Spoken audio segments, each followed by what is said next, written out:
I want to thank everyone who is joining our webinar this afternoon. This webinar will be structured just like our Flash Talks. And this event is part of the University of Michigan's Year of Democracy. So we are so excited to have Classics Professor Sara Forsdyke with us today for her presentation on democracy, the jury trial, and the rule of law in ancient Athens. It is well known that the ancient Greeks invented democracy, but it is seldom appreciated that they also developed a sophisticated form of trial by jury. Today, we will hear from Sara as she highlights the similarities and differences between ancient and modern jury trials, with a view to understanding why jury trials are important in democracies. So at the end of her presentation, if you have questions, and I hope that you do, please put them in the Q&A section, and Sara and myself will read them out. Thank you so much. I will throw it over to Sara. Thank you for being with us today. Well, thank you, Stephanie. It's great to be with you, and thanks to those of you who are here. It's a bit eerie not being able to see anybody, but I trust there are people listening. So thank you all for coming at a busy time of the year. So I was asked to give a flash talk on my current work that brings Greek democracy into dialogue with issues of concern to democracy today. And I'm happy to do so, not only because it seems appropriate at the present moment, but also because I firmly believe that we can learn a lot about our own political system by reflecting on the democracy of the ancient Greeks. So as Stephanie said, many of you may know that the ancient Greeks invented democracy, but perhaps fewer of you know that it also invented, the Athenians also invented a sophisticated system of trial by jury. And in my project, I suggest that by reflecting on the example of the ancient Greek jury, we can not only better appreciate the importance of the right to a jury trial in a democracy, but we can also identify some weaknesses in our own system of justice. So normally, when I give this talk, I have a lot to say, so I don't have time to go through all my arguments today, but I will just focus on one point today, and that's that participation in decisions of justice as a member of a jury was a central aspect of citizenship in ancient democracy. I further suggest that this key part of active citizenship is being eroded today, as the jury trial has been replaced by plea bargaining in more than 95% of criminal and civil cases. So I'm going to start with a passage from Plato's Protagoras. In Plato's dialogue, the Protagoras, the title character tells a myth that explains why all men have the capability of practicing politics. According to Plato's account, when the gods were populating the earth with animals and humans, Zeus sent Hermes to distribute both regard for others, that is eidos in ancient Greek, and justice, dike, among men. When Hermes asked Zeus whether he should give these qualities to just a few men or to all men, Zeus replied, to all men, since without the universal distribution of these qualities, political communities would not be possible. Now, Plato's account is a myth, of course, and is not specifically designed to justify the use of citizen juries. Nevertheless, Plato's myth illustrates in theory what is evident in the practice and design of the Athenian democracy, namely that each male citizen, female citizens were excluded, was considered equally capable of rendering judgment in political and judicial affairs alike. Indeed, as Plato explains in more prosaic terms in the same dialogue, in the Athenian assembly, quote, anyone at all can get up and give an opinion. He could be a carpenter or a blacksmith, a shoemaker or a shopkeeper or a ship owner. He could be rich or poor, a social elite, or a nobody. The equal capacity of citizens to render judgment is most clearly exemplified in the practices of the political assembly. It was in the assembly that all decisions affecting the community were made, and all adult male citizens were empowered to attend, to speak, and vote there. While in practice only experienced speakers tended to address the assembly, all citizens had an equal right to speak, and the Greek word for that is isegoria, and all participated in voting. Votes were taken through a show of hands or secret ballot, depending on the matter under consideration.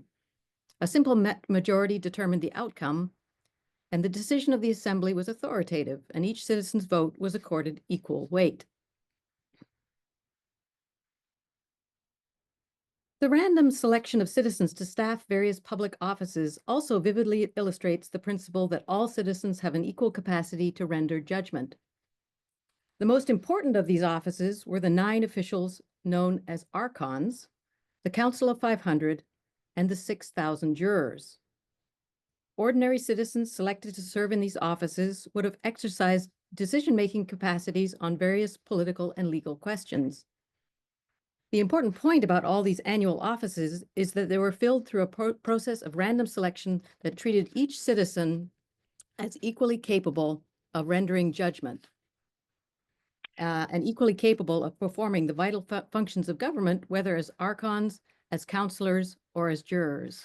And this slide that I'm showing here on the screen illustrates the lottery machine. On your right is a fragment of an ancient lottery machine, and on your left is a picture of a reconstruction of what it might have looked like originally. And you can see there's basically two boxes with 10 columns, and each of the columns stands for one of the 10 tribes of the Athenian citizens. And what happened when, say, jurors were being selected to serve on a jury was that jurors would show up with their juror's identification ticket. A randomly chosen person would insert it in random order under the proper tribe that citizen belonged to. And then there was a tube. You can see a long tube with black and white balls in it. Perhaps you can't make out the black and white balls, but there's a tube depicted beside the two boxes. And basically what happened was, as each juror was chosen, a black or a white ball would come out. And if a black ball came out, that means the top row of jurors were chosen for service. If a white ball came out, they were dismissed. So it's basically an ancient lottery machine for manning juries, but also for selecting the members of the Council of 500 and other public offices. So random selection was important for and random selection implies that each citizen is equally capable of performing the vital functions of government, whether as an archon, a counselor, or a juror. So the assumption that each citizen is equally capable of rendering judgment links jury service with a key feature of democracy identified by modern political theorists, namely the civic dignity of citizens. Jury service, along with voting in the assembly and service as a counselor or an archon, affirmed the equal dignity of citizens by allowing each citizen to exercise their capacity for judgment and by granting equal weight to each citizen's judgment.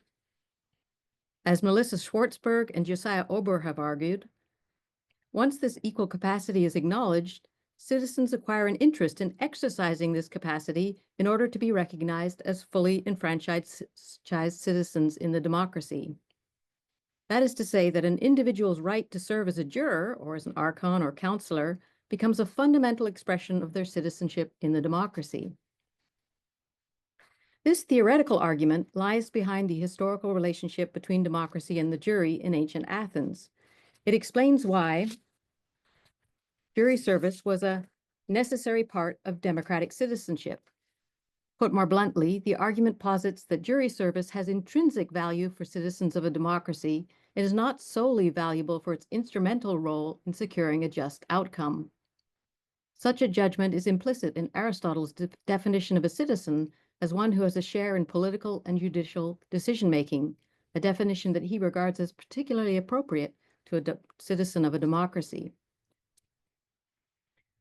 In the modern era, the connection between democratic citizenship and jury service was first articulated in the Supreme Court decision of Strouder versus West Virginia of 1880 and affirmed in Batson versus Kentucky of 1986. The latter case concerned the systematic exclusion of African Americans from jury service through the use of peremptory challenges by prosecutors to remove individuals from the jury pool. Relying on the Equal Protection Clause of the 14th Amendment, the Supreme Court ruled that the exclusion of an individual from the jury on account of his race violates the rights not only of the defendant, but also of the excluded juror, who is denied equal treatment by being denied equal participation in jury service. The court denounced the implicit assumption that African Americans were not qualified to serve as jurors and reaffirmed an earlier decision that a person's race is unrelated to his fitness as juror. The connection between citizen equality and the right to serve on a jury was also at issue in the fight for women's rights, a struggle that continued well on after the passage of the 19th Amendment. Indeed, the idea that women's citizen equality required the right to sit on a jury was affirmed by the Supreme Court only in 1994.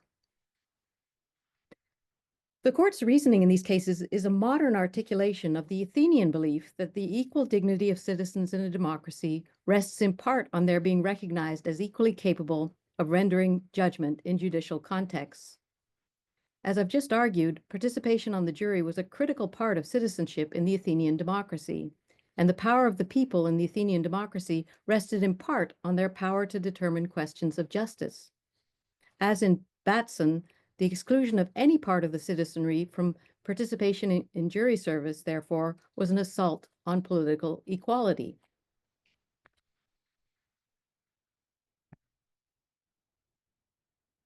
The great French observer of American democracy, Alexis de Tocqueville, recognized the centrality of the jury to American democracy in the 19th century. Indeed, in one striking passage, he wrote, "The jury serves to give to the minds of all citizens a part of the habits of the mind of the judge, and these habits are precisely those that best prepare the people to be free. It spreads to all classes respect for the thing judged and the idea of right. Remove these things, and love of independence will be no more than a destructive passion. It teaches men the practice of equity. Each in turn, in judging his neighbor, thinks that he could be judged in turn." Sadly, since Tocqueville's time, the jury has almost been eliminated from the American justice system, and with it, this important forum for the exercise of democratic citizenship. Indeed, over 95% of both criminal and civil cases are now decided by plea bargaining, a process that takes place behind closed doors with no public oversight. Moreover, less than a third of U.S. citizens ever serve on a jury in their lifetimes. By comparison, the average male citizen of the Athenian democracy would have served as a juror for an entire year every third year. So if I had more time, I would discuss several other features of the ancient Greek jury trial that illustrate some of the areas which our current judicial system falls short. Instead, I'll just observe that jury service, for those who are lucky enough to be selected, constitutes one of the few remaining opportunities for ordinary citizens to engage directly in decision-making about important communal issues alongside their fellow citizens. The other remaining opportunity, of course, is elections, and I hope all of you will vote today or have already voted in the election next week. Thank you so much, Sarah. So this is the portion where if you have a question, please feel free to put your questions in the Q&A, and we will read them out. Okay, so we have a question. I'm just going to go ahead and read it out to Sarah. Can you restate what you said regarding the average time an Athenian male served as juror? Yeah, sure. So the average Athenian male over 30 years old, because you have to be 30 years old to serve on the jury, would have served every 3 years for an entire year. So they would be appointed one of the 6,000 jurors to serve that year every third year of their life once they'd reached the age of 30. So yeah, I think that's a revealing statistic because, as I said, the average American, only 1/3 of Americans ever serve once on one jury in their lifetime. So I think this draws the stark contrast between the levels of engagement with jury service in ancient Athens compared to today. People today normally sort of dread being selected for a juror. So one of the points I'm trying to make is not only is it important for your civic dignity, but it's one of the few occasions that we still do directly engage in decision making with our fellow citizens. and we should embrace it. Wonderful, thank you. So we had another question come in. Was literacy a requirement? No, everything would be written out, would be read out loud. So witness testimony would be read out loud. Documents would be read out loud. We think that the Athenians were a highly literate population. They some of their uh, government activities did rely on literacy to a high degree, but the jury courts do not seem to have needed literate jurors. But I would say before that can give the wrong impression, because one of the things we should remember is that although the jurors were lay people, they were ordinary citizens, they were actually much more experienced with the law than the average citizen is today, because they passed the laws, they made the laws in their assemblies. And as I pointed out, they also served as jurors very regularly. So they were used to interpreting and applying the law. Thank you. We had another question. Our next one is, what would you recommend to reinstate jurors into the judicial system? Well, that's a big question. A lot of different things. Well, I think the first thing is that we need to reduce the use of plea bargaining. Quite often, defendants are bullied into plea deals and thereby denied their constitutional right to a jury trial. And so I think we have to be very much more cautious about using um, that uh, that alternative, the alternative of the plea bargaining, which, as I said, happens without public oversight behind closed doors. It's a deal made between the prosecutor and the defendant's attorney, with the judge presiding. So there's no democratic oversight there. So the first thing I would say is get rid of plea bargaining, or at least severely. I wouldn't say get rid of it, but reduce it, reduce the use of plea bargaining. I think we need to not shirk our jury duty. That when someone's come in the mail, we should show up, and we shouldn't try to get excused. There are a whole bunch of procedures by which judges and the attorneys in the case can remove people from the juror pool. And I think we should get rid of peremptory challenges, for example, to get rid of jurors from the jury pool. These are basically each side can get rid of a certain number of jurors without cause, without stating any particular reason. And so I think sometimes that results in uh, a less representative jury than I think would would be ideal. The Athenian process was completely random, and there was no jurors could be removed from the pool. They were there was no screening process like that. So I think we as citizens need to embrace jury duty and think of it with pride as one of our civic duties. Great. Thank you. Our next question, were the Athenians who served on juries paid like today? That's a great question. They earned more than they were paid. Jury pay was introduced in the middle of the 5th century and progressively raised from 2 obols to 3 obols, which is not quite a full day's wage. No trial took more than a day. So, but you wouldn't get a full compensation for your for your day, but you get a little more. From what I understand, in America, basically, it depends on district, but the pay can be as little as $15 for a day or something like that, which is hardly enough to buy lunch. So I think we need to increase jury pay. And the Athenians did have jury pay that was more generous, but all of the evidence suggests that that was not the primary reason that they served. That was a nice compensation, but they volunteered for service in numbers that suggest it wasn't just out of poverty that they were seeking this public wage. Right. Thank you. So let's see, there's another question. Is there any written document addressing quote unquote jury tampering and other shady business we encounter today? Yeah, some of the so law court speech survive in quite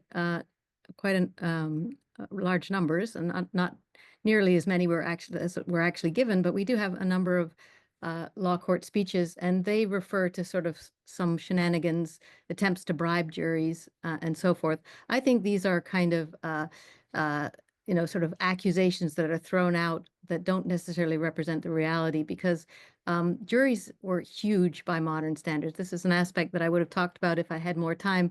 Um, it's very hard to bribe a jury of 500 citizens, for example, um, or sometimes that was the minimum size of a jury for a public case. Juries could be several thousand citizens, and there are all sorts of questions about how it works with a jury of that size. But on the other hand, this is probably was mostly to do with getting a broad, diverse jury so that you got diverse perspectives on the case, but it also served as a kind of um, way of preventing bribery. There's just the numbers involved are so high that it would be impossible to effectively influence the case through bribery. Thank you. Our next question. Were there jury instructions in ancient Greece? Rules of evidence, defense attorneys, the right to a defense? Right. So everybody had a right to a trial and a right to defend themselves, but they defended themselves in themselves. They didn't have a lawyer, a legal professional representing them. They had to give their own speech. If they were wealthy, they could hire someone to help them write their speech, but they had to perform their speech in person in court. Um, there were no judges in the ancient Athenian courtroom, so there were no jury instructions. Jurors were fully empowered to decide not only questions of guilt or innocence, but also questions of law. They were empowered to interpret the law. There was no judge there telling them what the law was and how it should be interpreted. And I know you're probably thinking, "Oh my gosh, how can ordinary citizens interpret the law?" But again, I point back to the evidence that Athenians are living in a direct democracy. They are passing the laws themselves. They are making laws themselves in their assembly, and they are serving regularly as jurors. And so they have a great deal of experience in interpreting and applying the law. So there were no lawyers, there were no judges in the courtroom. There were only these large juries of ordinary citizens and the litigants themselves. Rules of evidence, that was the final part of the question. Were there rules of evidence? Yes, there definitely were. There was a preliminary hearing at which the defendant and the prosecutor would come and present not only the charges, but also the evidence that they had. So the defendant would know in advance what the charges were against them and what the evidence was. Evidence couldn't be hearsay evidence, for example. Um, and evidence had to be true and could be contested in court if it was false. So there was a whole separate procedure for prosecuting someone for false testimony. So while they didn't have sort of forensic science that we have today, they relied very much on witness testimony. That testimony had to be presented in a pretrial hearing, and the defendant had to be informed of the witness testimony against them. The defendant had the opportunity to challenge that testimony. And as I say, there was no hearsay evidence could be. The witnesses had to attest to what they had seen themselves. Thank you. So our next question, was it all men who qualified as long as they were over the age of 30? Were there other requirements? Did they have to own property? Nope, no property requirements whatsoever. So this was the remarkable thing about the Athenian democracy. Every male citizen was fully enfranchised, could vote in the assembly, could sit on a jury. They had to be over the age of 30 to sit on a jury and to be a counselor, but there were no property requirements. You had to be male. Women were excluded. There is some evidence that women were quite interested in what was going on in the courts. We hear of cases where women would interrogate the men when they came back from a trial, asking them what was the case and what were the arguments on each side. And so and we know that there was actually a crowd of people outside the courts, that we hear reference to fences and people, bystanders watching the proceedings. So court watching was a kind of an entertaining activity in the ancient Athenian state, and we can imagine that perhaps even slaves and foreigners and women could have overheard the court proceedings. But formerly, citizen women had legal rights, but they had to be defended. They couldn't defend themselves in court. They had to be represented by their nearest male relative. And by definition, slaves didn't have legal rights. So. Thank you. Okay, move on to the next one. Did Athenians have a death penalty, or was ostracism the equivalent? Were convicted citizens given the option of suicide? And in quotes, Socrates, was that a difficult decision that jurors faced and might have influenced their verdict? Yeah, so the death penalty was definitely one of the penalties. We know from Socrates, he was required to drink hemlock, poison hemlock, famously, and that's the mode of execution that was used when he was convicted of corrupting the young and introducing new gods. So he was, yeah, so that's the death penalty. In some cases, the penalty was fixed. In other cases, there would be a penalty phase, and the jury would vote on the penalty proposed by the prosecution versus the penalty proposed by the defense. That's what famously happened in Socrates' case, right? That the prosecution proposed the death penalty, and that's what the jury ultimately voted for. Other penalties included exile. Ostracism was a separate procedure. That's more of a political procedure than a legal procedure, but exile was a standard penalty. Fines were very common, so you had to pay a monetary fine. Was the death penalty a difficult decision? My sense is that the Athenians were less troubled by the death penalty for certain offenses than we are today. Yes, they had the death penalty, and there was a public executioner in the state who was responsible for overseeing the execution of people convicted on capital charges. Thank you. The next question, how long did it take for a case to come to trial? A long time lags between charge and trial is a factor in acceptance of plea bargains, especially if the accused waited in jail. Right. Well, we don't have good evidence for this. I guess we sometimes have indication that a case got delayed because of the outbreak of war or something like that, and the courts were disrupted for a while. In general, the process was much quicker. There's not a long process of determining the jury. As I said, they're chosen by lot. There's no voir dire where in a modern court where they examine the jurors for bias. So the jury is chosen fairly quickly. It doesn't take multiple days. No trial is longer than a day. So the impression we get is that there wasn't it wasn't the kind of delays that we have today in our system that so choke up the system. A jury could try multiple cases in a day, for example, if it was a private case. Public cases tended to take a day. There are more serious charges, but private cases for smaller amounts of money, many of them could be, multiple cases could be tried by a single jury in a day. Thank The way you. an ancient Greek trial worked is that basically the prosecution gave a speech, the defense gave a speech, and they were timed, so they got equal time. And then the jury went up to vote. With large juries of hundreds, if not thousands of jurors, there's no jury deliberation. And there's no unanimity requirement. It's just a strict majority vote. And the jurors vote right after the speeches are given. If it's conviction and it's a case where the penalty is not fixed, then there's a second phase, as I said, where the jury votes again on the proposed punishments by each side. Great, thank you for that. Okay, Next question. Was Athens first to use jurors? Did other city-states adapt the Athenian way? Was it gradual? Was it eventually throughout Greece?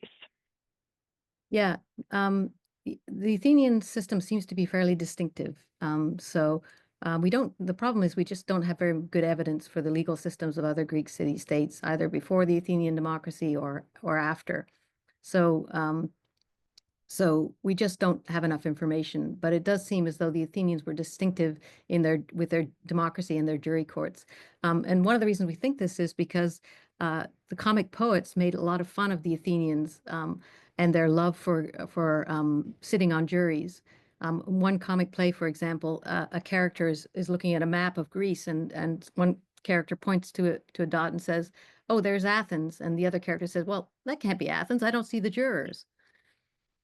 There were lots of jokes made in comedy about the proclivity of Athenians. In fact, there's a whole play called The Wasps, written by Aristophanes in 422, performed in 422 BCE, where he makes the lead character in the comedy is addicted to jury service. He can't wait in the morning to get up and go to the courts, and he can't wait to convict people. The chorus in that play is depicted as wasps who are eager to sting defendants with their sentences, their harsh sentences. And of course, it's a parody. It's not representative of the actual um, practice or of jurors, but it makes fun of the eagerness of the jurors. And that's one of the pieces of evidence that we have, that the Athenians really embraced jury service as a central part of being a democratic citizen. And the one point I tried to make in this brief flash talk was that um, this is central to citizen dignity in a democracy. And it's not just about equal justice, it's about equal dignity of jurors who sit on or have the right to sit on a jury.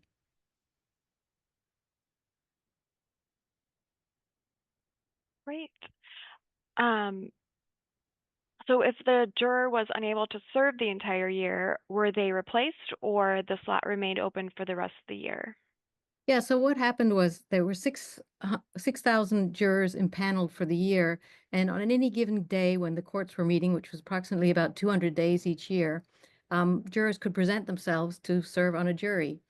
And so if they couldn't show up that day, then hopefully enough of the other of the 6,000 jurors would show up to fill the courts that were needed for that particular day. Say they were going to try 5 public cases, and they needed say 5 juries of 500. So that would be 200, 2,500 jurors would be needed. And so that's a fraction of the total pool of 6,000 jurors that are paneled for the day. So as long as 2,500 showed up that day, then they would be able to man their courts. And we don't really hear any of them having any problems manning the courts. In fact, what we hear is sometimes jurors getting up early to race to the courts to get there first to make sure that they got chosen for whatever juries were being impaneled that day.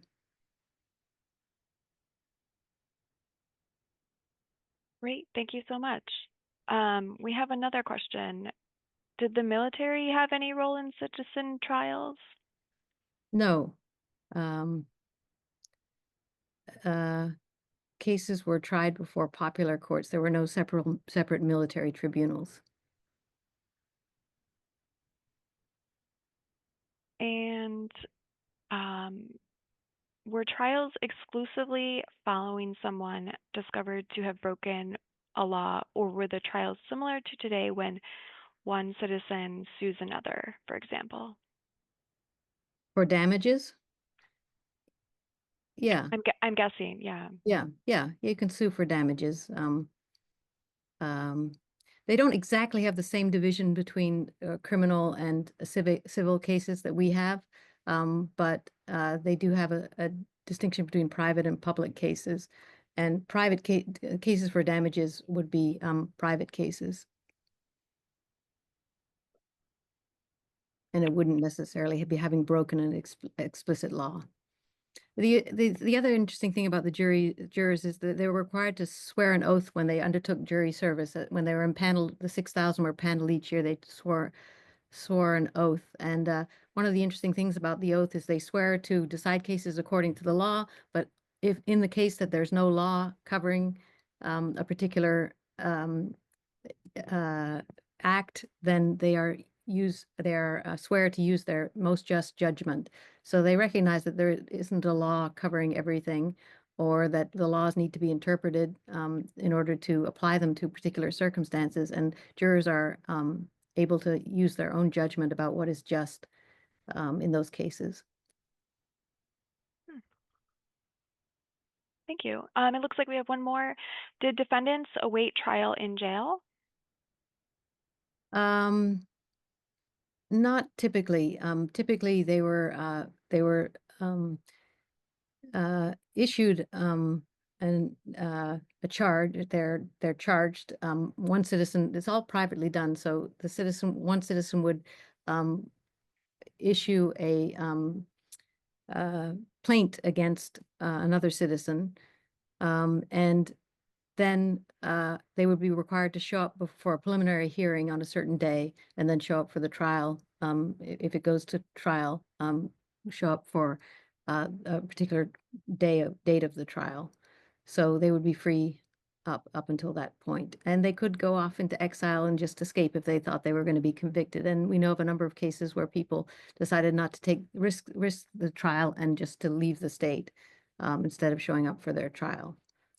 There also was a system for arbitration, pretrial arbitration. So sometimes cases were decided by arbitration before they got to the actual jury trial. Oh, great.